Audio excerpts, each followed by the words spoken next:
Hello everyone.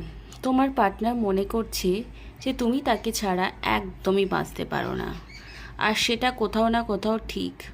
তুমি ভাবছো তুমি বেশি বেশি কথা বললে, বেশি বেশি পাত্তা দিলে, বেশি বেশি কেয়ার করলে তোমার সম্পর্কটা মনে হয় আগের মতো ঠিক হয়ে যাবে।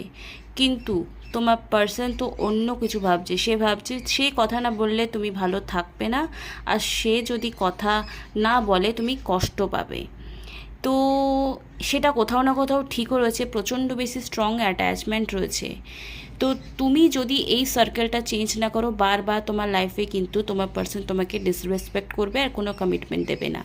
তো আমি চাই যে তুমি এখান থেকে বেরিয়ে এসে একটা পজিটিভ তোমার জন্য অ্যাকশন নাও, নিজের সেলফ রেসপেক্টের ধাজিয়া না উড়িয়ে নিজের জন্য, নিজের আত্মসম্মানের জন্য বাঁচো। আর তোমার পার্সন তখনই রিয়েলাইজেশন করবে যে তুমি টেকেন ফর গ্র্যান্টেড নও।